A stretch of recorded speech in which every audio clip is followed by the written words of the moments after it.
ఇవాళ SLBC Srisailam lift bank canal tunnel ఏదైతే ఉందో ఇది 2006లో మొదలైంది. కర్మ విషయాలందరూ కూడా తెలిసిన విషయమే. ఈరోజు అనుకోకుండా 22వ తారీఖు నాడు ఉదయం దాదాపు 9:30 ఒక ఇన్సిడెంట్ జరగడం జరిగింది. సడన్గా వాటర్ రావటం, మడ్ ఫామ్ కావటం, స్లజ్ ఫామ్ కావటం, కొలాప్స్ కావటం విషయాలందరూ కూడా తెలిసింది. ఈరోజు ఏమిటంటే గౌరవ ముఖ్యమంత్రి గారు 4:30 ఇక్కడికి రాబోతా ఉన్నారు.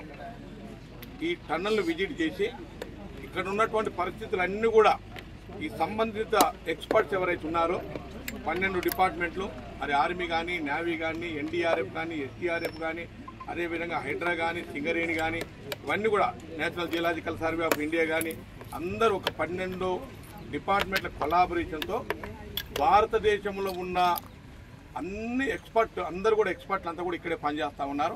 యుద్ధ ప్రాతిపదికన పనిచేస్తూ అక్కడ ఆ టన్నల్లో ఉన్నటువంటి 8 మందిని బయటికి తీసుకురావాలని ప్రయత్నం చాలా సీరియస్గా నడుస్తూ ఉంది. అక్కడ ఉన్నటువంటి డీవాటరింగ్ కూడా దాదాపుగా పూర్తి కంప్లీట్ అయిపోయింది. ఎక్కడైతే ఆ టీబీఎం టనల్ బోరింగ్ మిషన్ ఏదైతే ఉందో మధ్యన కట్ అయిన దాన్ని ఆ ఇనుప చువ్వలు కూడా క్లియర్ చేయడం జరిగింది. ఇదే కాకుండా ఆ కన్వేయర్ బెల్ట్ కూడా ఆల్మోస్ట్ అయిపోయింది, రన్నింగ్ కండిషన్కి వచ్చింది.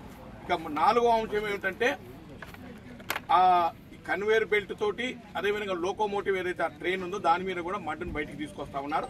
వీలుంటే మొత్తం బయటికి తీసుకురావడానికి కోచింగ్ చేస్తా ఉన్నారు.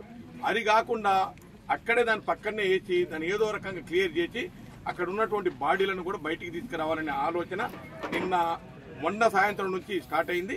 అది పూర్తి స్థాయిలో స్పీడ్ అందుకున్నది. ఈ రోజు సాయంత్రం రేపు మార్నింగ్ వరకు ఒక 4 బాడీలు బయటకు వచ్చే అవకాశం ఉంది.